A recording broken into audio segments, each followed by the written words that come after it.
Hi, we are talking to amazing people in construction and education about recruitment, training, and retention. Welcome to the Builders Table. I'm your host, Jennifer Wilkerson. So I'm excited again. We have another fantastic day here at Skills USA. It's the national competition, not only for competitors and their technical skills, but for the leadership side of Skills USA. And today, I get to speak with Mark Hedstrom, and he is the co-executive director of the Skilled Careers Coalition, and I cannot wait to find out. Thank you for being here. Oh, thank you for having us. So you need to tell me a little bit of your background and how you ended up getting involved with skilled trades. Yeah, it's a bit of a circuitous route, but I think the headline is, spent a career focusing on, well, my father wanted me to be a doctor like he was. I ended up an anthropologist instead. But in that transition, for about 8 summers, I worked on a farm in Massachusetts where I grew up and learned how to just fix things and learned how to fix trucks with my dad, and never pursued that path, but always had a sort of passion for that background. Fast forward to a long time later, after I decided that anthropology was not where I wanted to spend my life, although I like digging in dirt, I started doing work in healthcare and then came over to an organization called the Movember Foundation. I was the executive director in the U.S., global organization focused on men and boys, mental health, and then prostate and testicular cancer. And a good friend of mine who was working with me there came over and was part of the group that was starting up the Skilled Careers Coalition and said, hey, we've got something here. We really want to focus on rebuilding the skilled trades in America. How do we have that conversation? How do we do this work? How do we build this partnership? And I jumped at the chance to move over to looking at skilled careers as the next thing that I really spend my time trying to figure out, how do I give back in the world? And thinking about how do we rebuild the backbone of America, and this is clearly an amazing opportunity for myself. Well, I'm thrilled because we need all the people we can get talking about this. So tell me a little bit, this Skilled Careers Coalition, what's the mission, what's the goal, what's the approach? Yeah. So the Skilled Careers Coalition exists to bring the youth of today to the skilled careers of tomorrow. And really what we look to do in that, and we'll talk a little bit about Skills Jam at some point later today, but we have 3 things that we focus on, which is inspiration. So how do we raise awareness about the opportunities that exist in the world around skilled careers? How do we raise that awareness? How do we destigmatize what I think a lot of people have talked about in the past of blue-collar jobs? These are very skilled jobs. It's a skilled workforce. So how do we make sure that we change that conversation? And in a lot of ways, what we're trying to do when we talk to students or we talk to younger people is to get other students like themselves talking about their passion for their skilled career, whether it's masonry or plumbing or construction or whatever it might be, culinary arts. Because that peer-to-peer interaction is really what gets younger people to think about, maybe this is something I should look at. I see myself in that person. So a lot of our work at NCCER is around Skills Jam and some of the work we're doing in social media. Talking to younger individuals where they spend their time consuming information. And that's on TikTok, that's on YouTube. I have a 10-year-old son. I mean, he spends a lot of time on YouTube, particularly Mark Rober, looking at his videos, watching it, and has found a fascination for engineering. And then a lot of what the Skilled Careers Coalition behind the scenes of Skills Jam is focusing on connect. So we're moving from inspire to connect. There's a massive amount of people working on this issue. Yeah. There's a lot of organizations, whether they're businesses, whether they're coalitions, whether they're agencies at the federal or state level. But I think the real challenge, much like I've seen in my career previously, is how do you bring people together to focus on it and build this idea around leverage? Mm-hmm. You've got a skill set, you have a set of opportunities that I can complement. How do we do that together? And the concept is, how do we move further, faster? Yeah.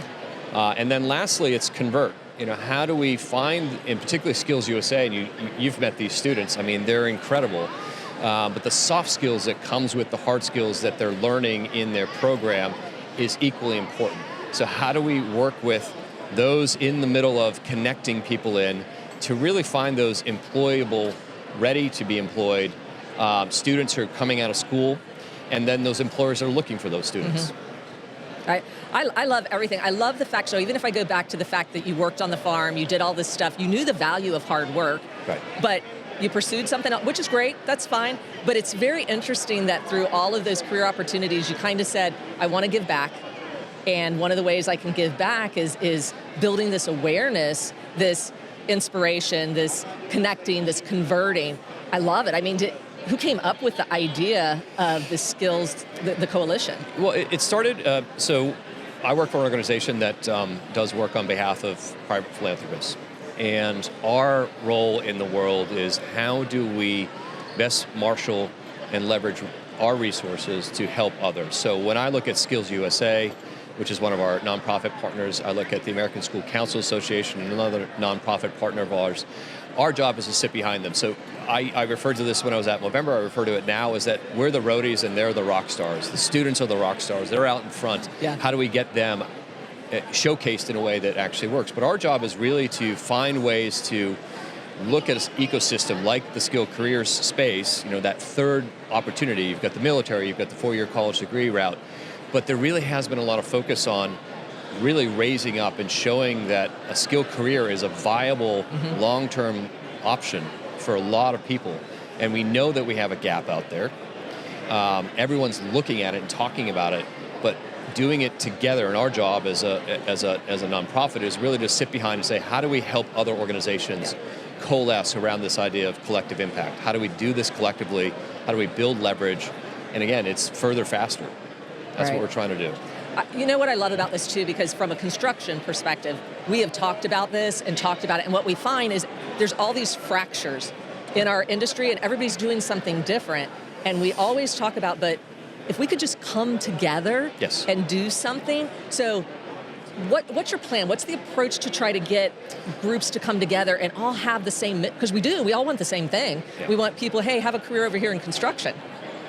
Yeah, it's a bit of learning from where I came from, which was in the world of prostate cancer. We had invested a lot in finding opportunities and cures for prostate cancer. One of the challenges is very similar to what you're talking about, is everyone's focused on their own little island or stream, right? Their problem, as opposed to going, well, wait a minute, how do we, in the case of prostate cancer, I always ask questions like, what are we doing on behalf of men? Because that's who we care about. Right. That's why we're here. Yes, we are trying to solve this problem, but how do we do that collectively? In this case, it's like we have a problem as a nation around the fact that we've got a gap, and we know it's growing. And if we all look at it in our own little island or stream mentality, we're never going to solve for the biggest problem we have. And so how do we, and the way I look at that, and something that I've just thought about for a number of years, is like you've got to, in some ways, each of us has to check our ego at the door. Yes. Right? What are our superpowers? What can we bring to the table? What can other partners bring to the table? And say, okay, hey, you're great at this. But you've got a need of finding workers in construction or masonry or plumbing or whatever it might be. Okay, well, how can we help you tell that story so that we can look at younger students, younger individuals, and say, hey, here's an option for you. Do you know? And part of our work in Skills Jam is really, we took kids out of Teamworks here at Skills USA. We followed them to nationals. We followed them at nationals. And then we took them to Warner Brothers Discovery lots in Los Angeles and said, did you know that you could build sets for movies as a career, coming out of carpentry or building your tiny home at Teamworks? That was an option for these kids to look at, saying, look, there's a whole world out there. It doesn't just have to be in construction, but it can be. And just giving those long-term views for these younger individuals to say, this is where you can go. But then on the partner side is saying, hey, how do we help you get these kids into the right place? And in some ways, it is a bit of, we've got our own challenges, but how do we solve it collectively? And checking your ego at the door. Yeah. Well, and what I like, too, and I'll say this, so I'm going to try to say it in the right way, like you're an outsider coming in, which is beautiful, right? Because sometimes the problem with an industry, there's already established competition. And so everyone's like, well, I'm going to do it my way, and I don't really want to play nice in the sandbox with this company over here. Yes. So I love this idea of, you guys just want to do the right thing for the right reason. And so coming in and giving this new approach is great.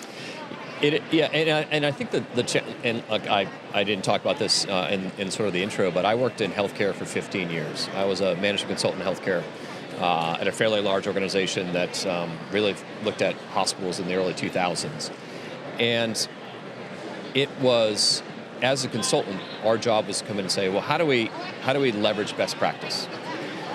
And the challenge was every single organization I went to said, well, we're different than everyone else. And I said, well, I'm not sure that's true. We all have underlying problems. There's processes, practices, there's things you can deploy that will solve for some of the challenges that you see and the person down the street, the next hospital sees. And I think it's the same here, which is how do you make sure that you're setting yourself up as an employer? You're out there in the world, raise your hand and say, we need construction workers, we need people who can help build homes in such a way that, going to the next state or going to the next county, you're supporting that, and then you're also looking at the pipeline that's happening within the construction industry. How do you do a better job of connecting to the local CTE programs in your market? How do you do a better job of building apprenticeship models where you can bring younger students, younger employees into a process and help them grow their career? So I think in a lot of ways, what we've got to figure out is how do we challenge, to your point, coming in from the outside, the norms that people just accept. Yes. And not challenge them in a way that's respectful and playful. Say, well, maybe if we think about this differently, or what could we learn from other industries? Yeah. What are other people doing about this issue? Because healthcare has the same problem. I mean, nursing is a massive issue. But I want to stop you real quick there, because here's what I've always wanted to know.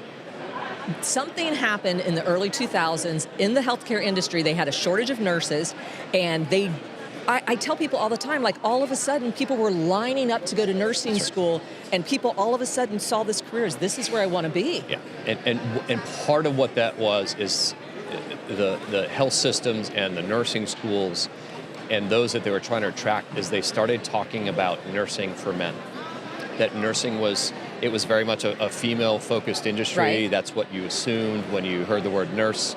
But they opened it up to, because they knew in 15 to 20 years' time from the early 2000s that you had a generation, a very large generation of people who were going to start retiring, start getting older, and start needing a lot more care. So they had to do something. And I actually spent a lot of years in nursing recruitment and retention in health systems talking about that issue. And again, it comes back to what we're talking about here with skilled careers, is breaking down the stigmas and the barriers, right? This is not a blue-collar job. It's a skilled career.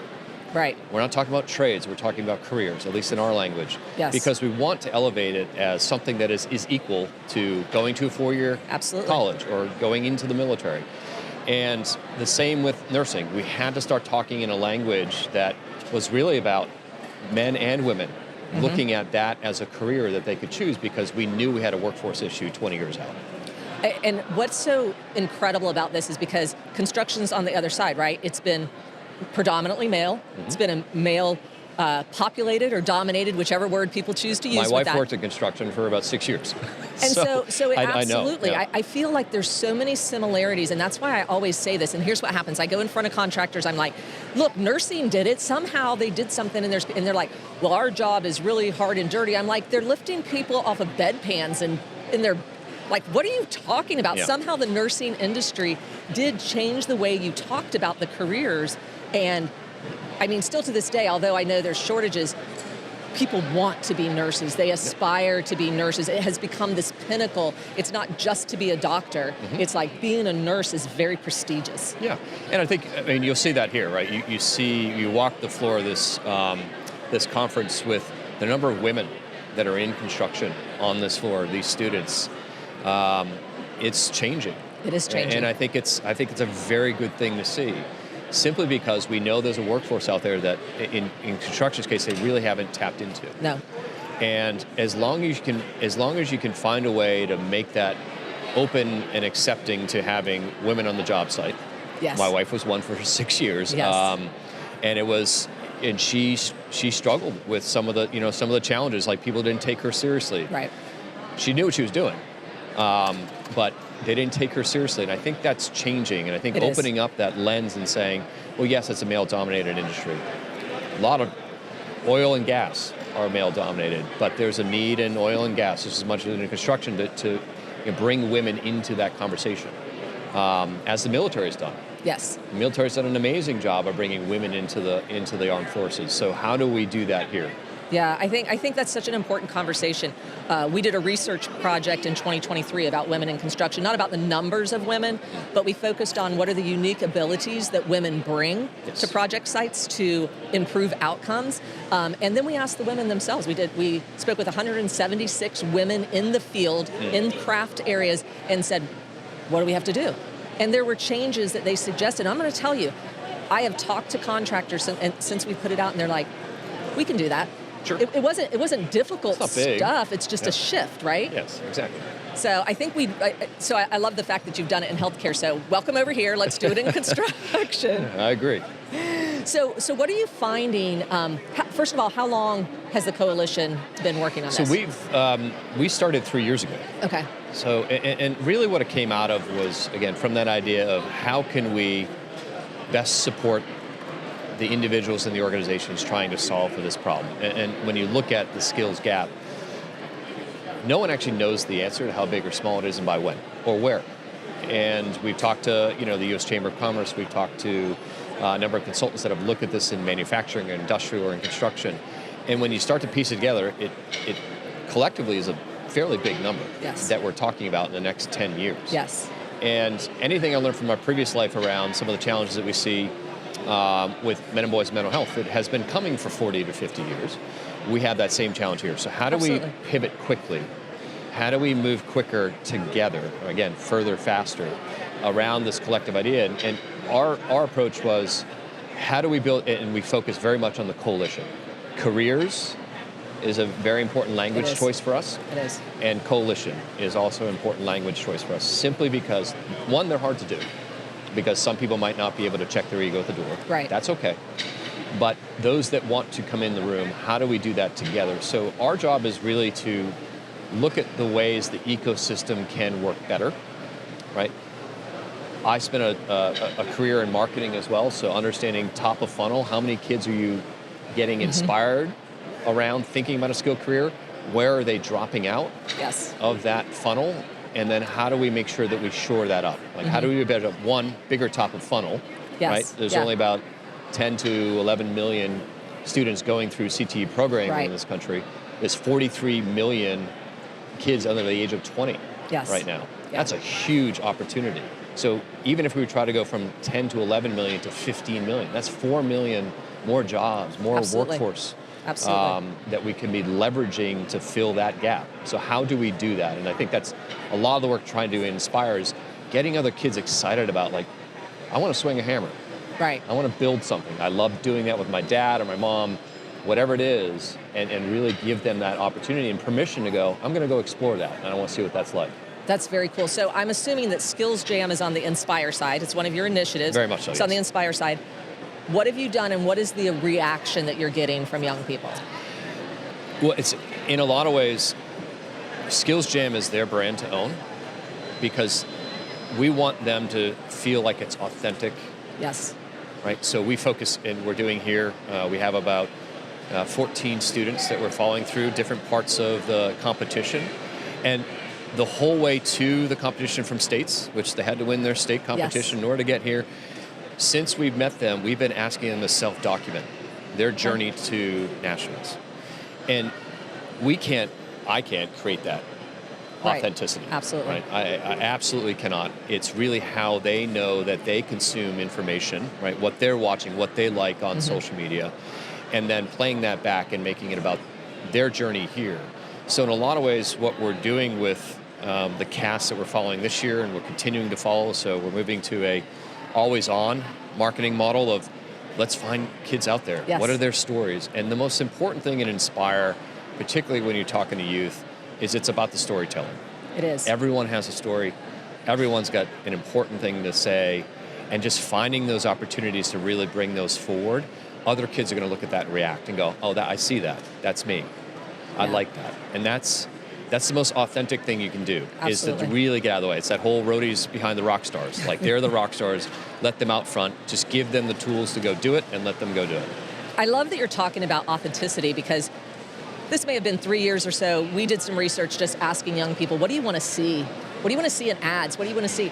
And this is a generation that gets flooded with ads 24/7, and they can identify the fake ones. Absolutely. Like, they are literally like, stop trying to give me someone that's not really doing that. Like, I can tell the difference, and I want to see real people. And they even told us they didn't even mind if they were older, if they were real. They said, our problem is some of the stuff we're getting, it's not real. Yeah, and it's only going to become more difficult. And that was the issue, as we were talking about earlier with nursing. 20 years ago, when you looked at how nursing was marketed, or 30 years ago, before everyone kind of woke up to the challenge they saw 20 years out.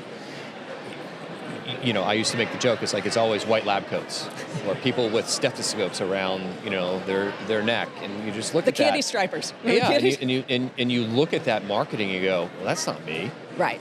That doesn't look like me. That's not authentic. That's just, something that you get in a backdrop when you drop it off the internet, and you just need something behind your PowerPoint slide. And so the same thing needs to happen here, which is, how do we create that authenticity? And they absolutely will. Right? They will absolutely call out a fake as quick as they see it. And you also have to remember that they're just, to your point, they're just being bombarded with information. And we know, the challenge with social media is also the opportunity with social media. Yes, it has a lot of challenges if you look at, the challenges with mental health for younger individuals, but it still can serve a good purpose, which is like, how do you put that positive, inspirational message out there in the world and say, hey, you can go do this. Right. And social media, there is no better medium than seeing someone that looks like you saying that to you. Yeah.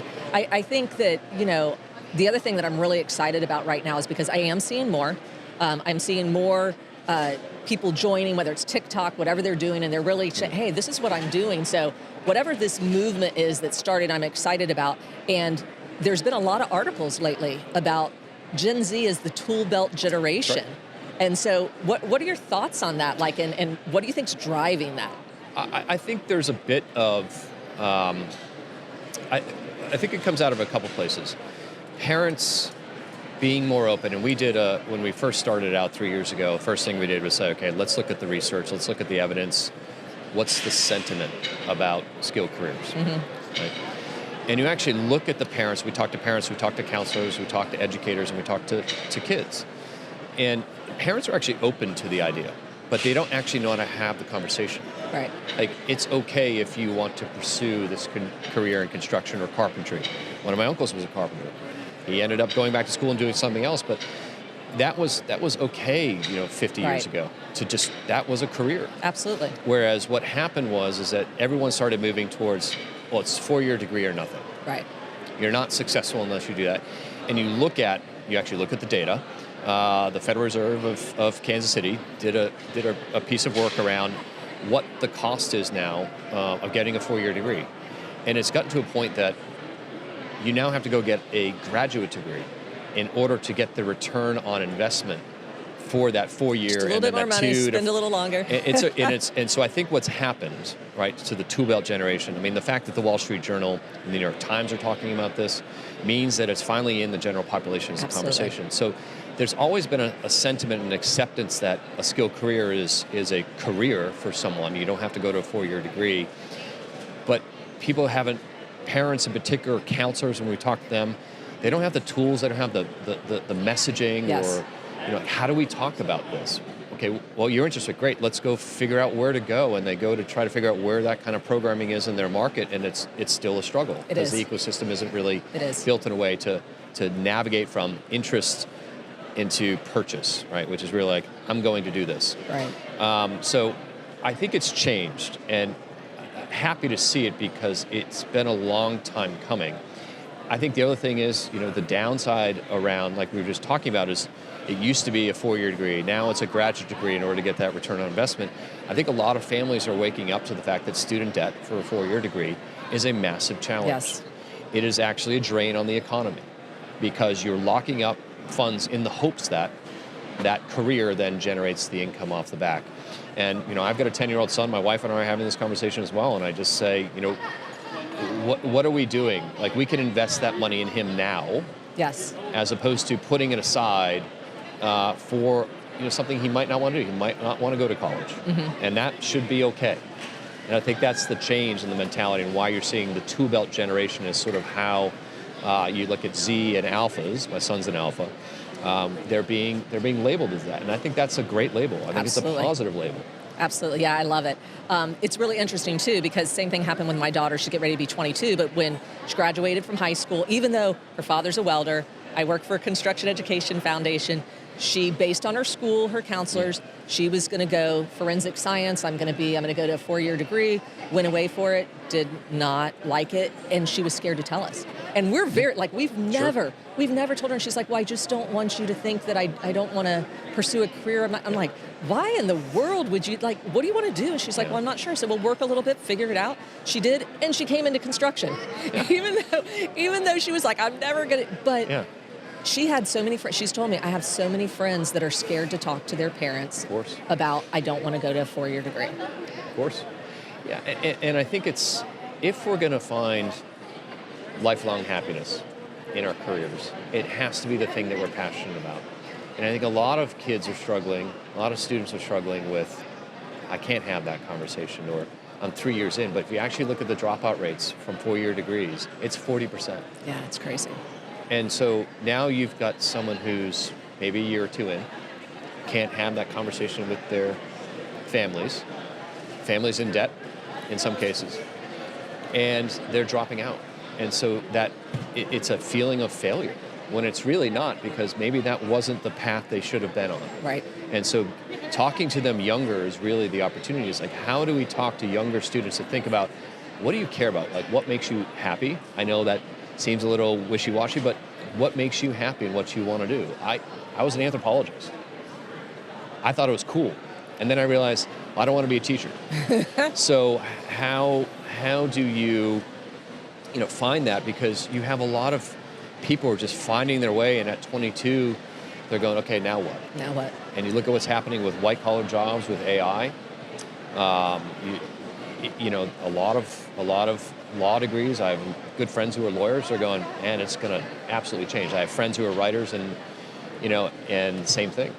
Yeah. And so you got to find that opportunity where you can feel happy and fulfilled, because that's going to be, like, if you're an employer, that's the worker you want.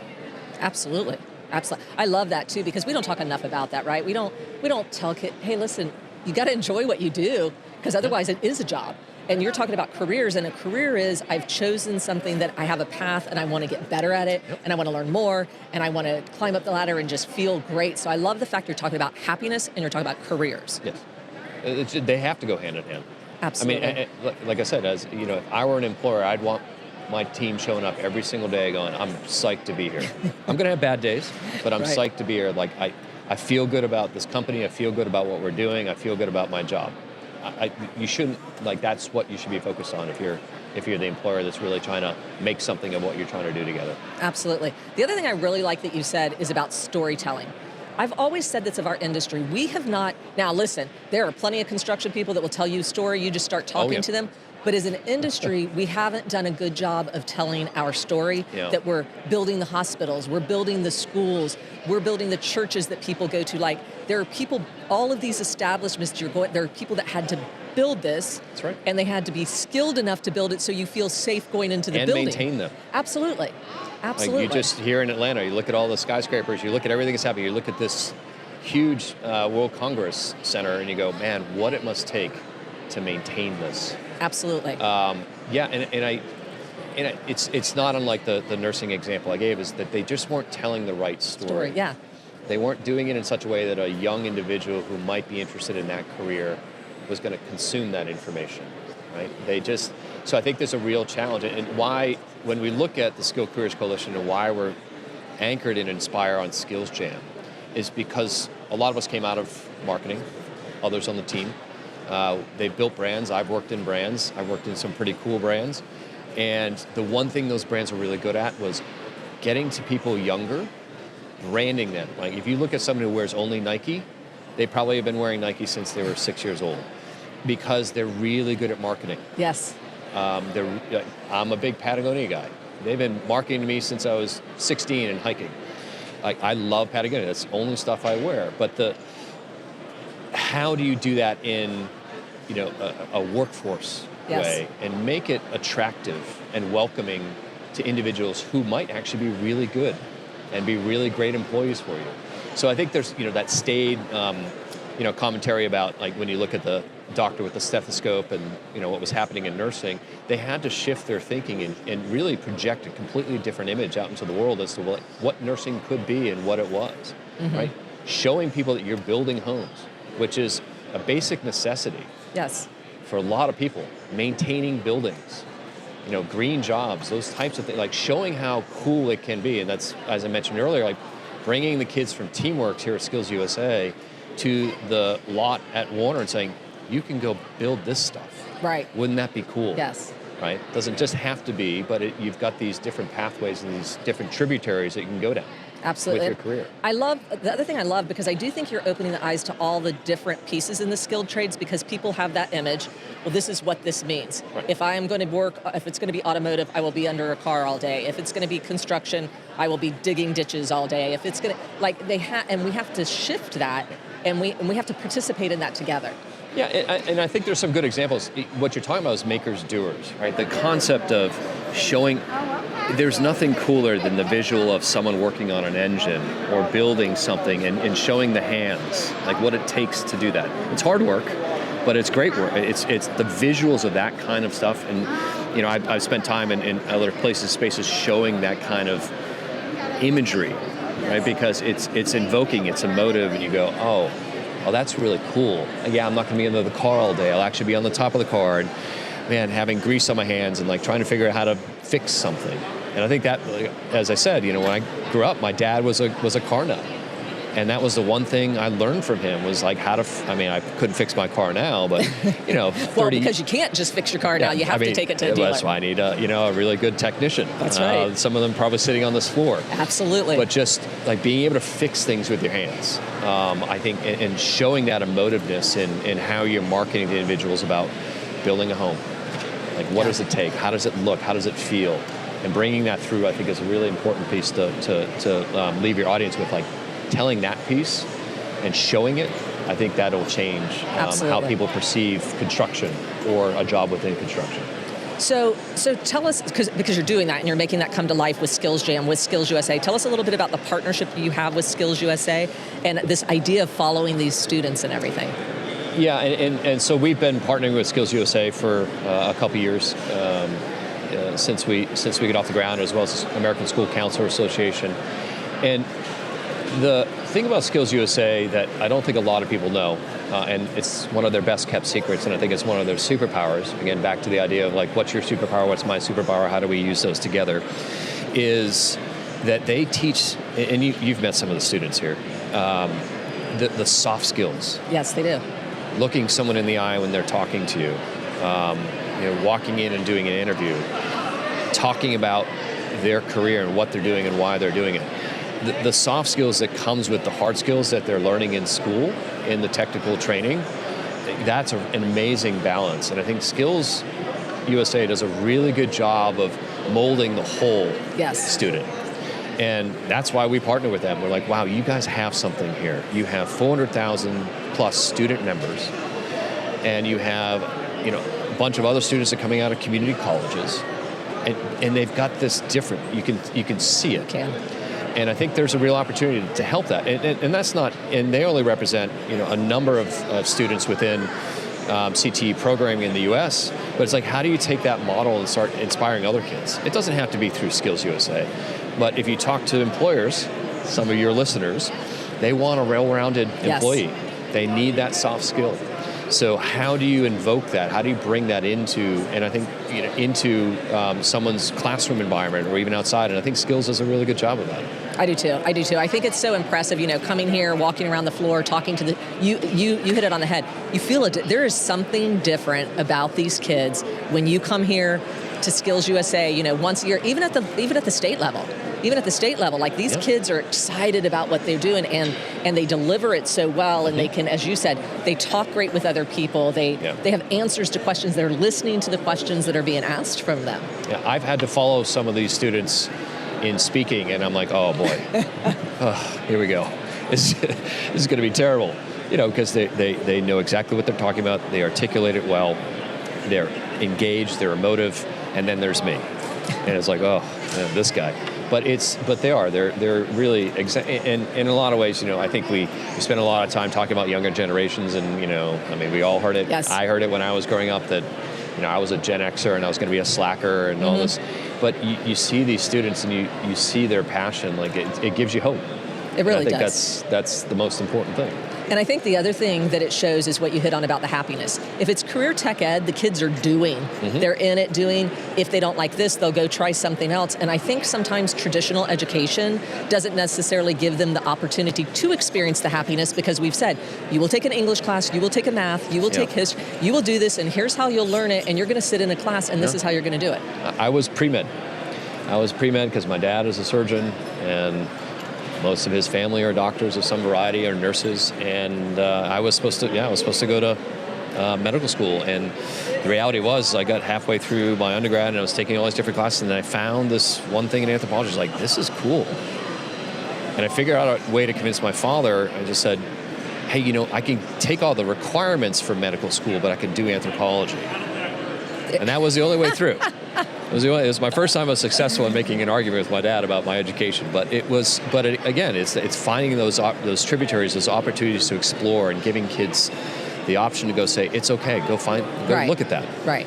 Explore that a little bit. See if that's something you want to do. Yeah, and then I think that opens up the conversation, because then parents can talk about what they're doing, and it is a little bit different. It's not just about getting that education so you can get your high school degree, or your high school diploma so you can go to college. Because that's what the thing that surprises me so much is in career tech ed, it's like, okay, well, let's try a little bit of this, let's try automotive, let's do culinary arts, let's do computer science, let's do construction, and then you kind of pick your path and you start doing it. Whereas traditional education, yes, does someone want to be a doctor? They don't even know what that means necessarily. Yeah. They don't know what it means. It's just like, you do this, you get a high school diploma, and you go get in college. Doesn't matter what you're going to do. I've talked to so many students, they're like, well, I'm just trying to get my gen ed. Just trying to get through my general courses because I don't know what I want to do. Yeah, and I think if you look at these students, or just even younger generations, some of the research that we've looked at, and some of the researchers ourselves, they don't want to wait. They don't. There's that. It's a weird. I think I was maybe a junior when I finally said anthropology is going to be what I want to do, and I spent 2 years going, I don't know, what's this, what's that. The challenge with that is, as I said, is oftentimes students in 4-year degrees don't ever get to that point because they drop out. Right. They never get past that exploration to find that thing that makes them happy, or something they're passionate about. And again, this is not about, I came out of a 4-year degree. This is not about, is college, in a different place. It's about leveling up on a skilled career as a complement to a 4-year degree, or a complement to the military, and saying there's 3 options out there. Absolutely. For everyone, right? And your option might be, and you might be best served by going and getting a 4-year degree, or going into the military, or going into a skilled career. Yes. Right, and finding that and making sure that's right person, right role, right job. Right. An opportunity. So you're involved with the American School Counselor Association. Yes. Why? Like, what's your goal there? Well, in talking to them, talking to counselors, I think there's 3 things to do. One, I will say this outright: counselors are, like teachers, underappreciated. Absolutely. If you talk to them, on average, they have about 400 students that they're managing. Their caseload, their casework load should be about 200. At least that's what they're looking at. They say, look, we really should be managing about 200 students. The challenge within that is that, one, they're maximized to 2x in a role that's often not thanked or not acknowledged. And then, but they're there for the right. My mother was a teacher, so I know what those people can do because they are passionate about students and they put their heart and soul into it. The problem is that when you go then to, well, what's the conversation you have with your students? There's 3 things. Social, emotional. How are you doing? How's your mental health? Is everything okay? How's home life? To then, how are your grades? How are you academically? The 3rd thing on that list that they often don't get to is career. What do you want to do? And then if the kid says, or the student says, I want to explore this, the ecosystem, what they're leveraging, doesn't really fit with how you would want to talk to that kid about it. So think about someone watching Skills Jam in carpentry and going, I want to go look at that. And then they go talk to the counselor, and the counselor's like, oh, okay, I mean, let's try to figure it out. Some do a great job, don't get me wrong. But in general, it's really hard for them to even get to the career conversation. And then if they do, point the student in the right direction. Yes. and help them explore that opportunity. And so, they're doing a Herculean effort. And I think what it comes down to, why did we focus on it? One, we know there's a need. But two, counselors are some of the best salespeople, right? They are out there talking on behalf of employers about a career that could lead to employment somewhere. Like, they're your sales team. And doing a better job of going back into schools and helping arm those counselors with, well, let's talk about careers. Let's put that, not first. You want to make sure the kid's, emotionally and physically and mentally healthy, but like let's elevate that conversation, because I think that's incredibly important. Because otherwise, these kids are just kind of moving through life, not really sure what they want to do. Whereas you can be more directive, and you have a great sales team, and the advisors and the counselors and the people who actually spend 8 to 10 hours with your children every day, influencing them. Right. And that's important. I think it's really, because we've found that too, like when we've talked to counselors, they just don't know. Like when we've asked them about they're like, look, I don't have a lot of time, my caseload's crazy. If you provided us with some information, I don't know how to talk about carpentry. I don't know how to talk about this. So I feel like that's something our industry needs to do a better job about, is getting this information to the counselors, to the advisors in the schools somewhere. That's what I would love to see us do. Yeah, and it does get back, where I've seen it work well is that connection between a school and the students and those employers or community colleges that have technical education, right? Showing the kids, like the visual of going into a carpentry, or a workshop, or going in and looking at how some of the students that are a little bit older than them are working in these spaces and places, like that tactile engagement, that visual engagement, it works wonders. It's, again, back to like showing people working with their hands. Those kinds of visuals really help kind of ground a kid in saying, okay, I want to look at this. Yeah, we absolutely have to do that. As the construction industry, what should we be doing as an industry, knowing that, hey, there is this tool belt people are starting to get interested? What are some things that you think we need to start doing so that we're ready for and we let them know, hey, we're over here? I think it's a couple things. If I could be so humble to make some suggestions. One is, you've got to learn to check your egos at the door and come together collectively. It's a sector problem. It's an industry problem. Quite frankly, it's a national problem. Like, regardless how big or small the number is, we know it's a big number. If you look at the GDP that's going to be affected negatively by not having people filling these roles, it's big. It's in the trillions of dollars. That's economic opportunity for individuals, for businesses, for business owners, for the organizations that they're part of, and the state and the nation overall. So how do we come together and say, okay, how do we start solving this and open up to, well, what are other people doing in other industries? What's outside of our own world that we could be doing? Who's doing great stuff in our own world? And elevate those ideas, bring those forward. And then the only other thing is listen to younger people, engage them. Yeah. What do they care about? Like, what matters to them? How do they want to be talked to? A corollary to this is, working in men and boys' mental health. Like, how men talk about their mental health is incredibly different than how women talk about their mental health. And how you engage a man is very different. So, like, engage them in the right way and say, well, what's going to work for you? Right. And sort of listen to that. Because I think a lot of what you see is, it's very staid. It's very, I'm a Gen Xer. I'm going to communicate in a certain way. And my son's like, that's boring. So how do we figure out how to talk to these younger students, these younger individuals, and say, hey, this is what we're doing in construction. Help us understand what's going to inspire you to think about maybe having a career here.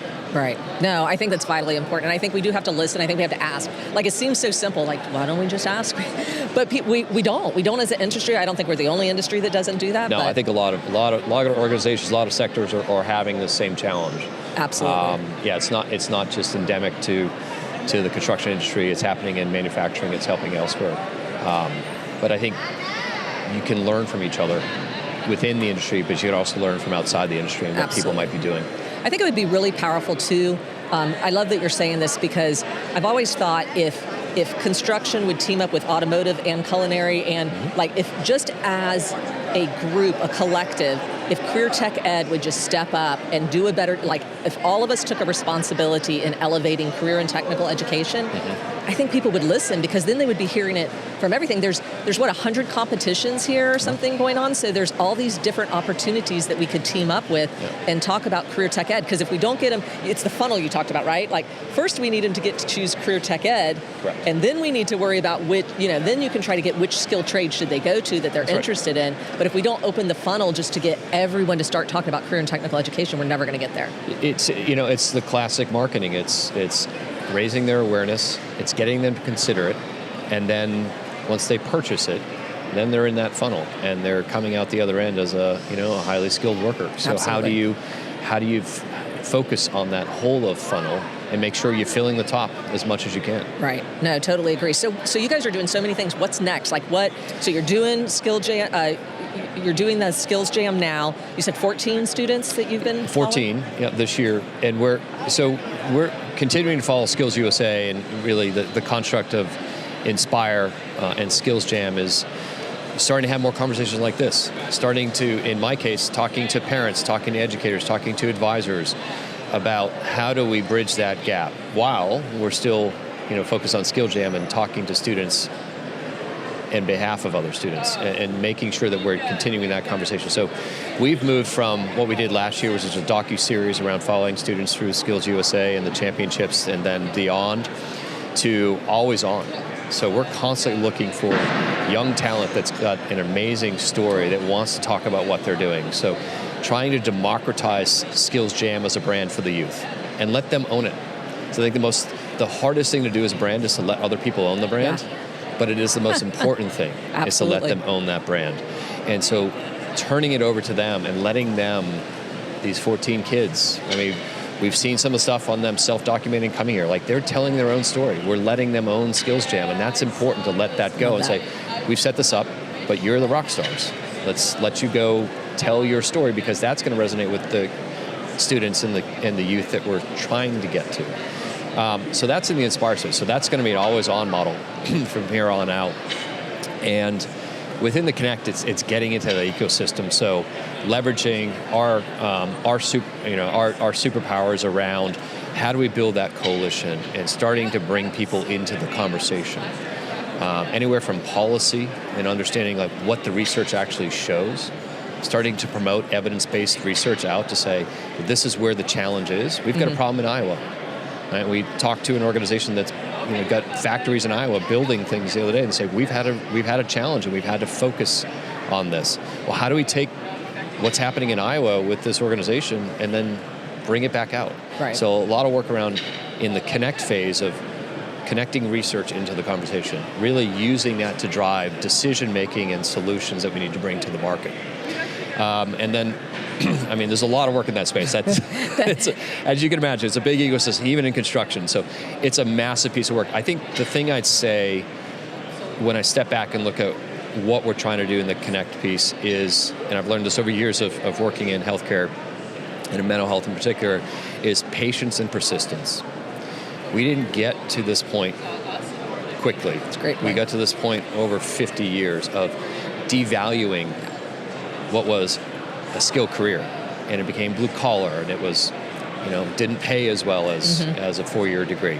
Well, the reality is we did that to ourselves over 40 to 50 years time.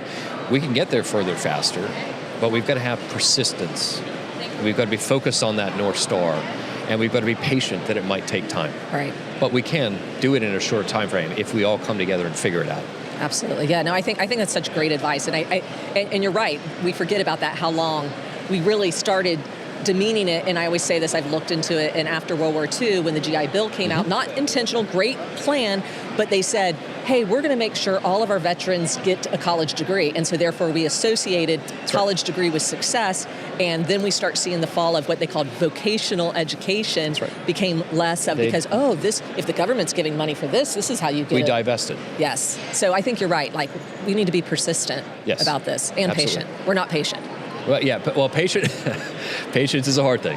As a Gen X male, I know that personally. But patience in this, knowing where you're going and being absolutely confident that we can solve this collectively, and just being patient to keep on that path and saying, that's our North Star, that's where we're going. Anyone who spends any time navigating in the woods or on a boat somewhere, you look at that compass, say, where's that true north? And that's where we're trying to get to. Yeah, that's definitely important, keeping that direction. So if someone wants to find out about the coalition, Skilled Careers Coalition, or they want to find out about Skills Jam, talk to you, find out more about, like, what do they do? Where do they go? So they can go right over to either skilledcareers.org. So for the older folks, a lot of youth don't spend a lot of time on websites. That's another secret. True. They don't spend any time on websites. So if you're spending all your time trying to hire young talent on a website, it doesn't work. But they can go over to skilledcareers.org, or they can go to skillsjam.com. And you just go into Instagram, you go into TikTok, or you go into YouTube, and you just type in Skills Jam, and you'll find all the content that we're starting to push out. Short content, longer form content, but really getting a sense for and following that inspired journey and starting to listen to how they're talking about why they're doing that career, why they're passionate about it, and listening to the language and how they present themselves. It's incredibly important in getting that feel, because that's them talking to other people like themselves, younger individuals, other students. And that's, if you spend time just on social media and looking at Skills Jam across YouTube, TikTok, and Instagram, you'll see what we're talking about. Yeah, I think that's really great advice. I hope that everyone's listening as employers, as instructors, to listen to what they're saying, because it's going to help us in the long run too, to connect with them. We have to do that. I'm so glad you're in this space. I am very excited about everything that you guys are doing. I'm sure that we are going to cross paths many times, and I'm sure there's people that are listening that are going to find out more. They're going to go and find out about you. Like you said, don't just listen and see it, like go and do something. Right. And I think we can. So thanks for being with us. Well, thank you for having us.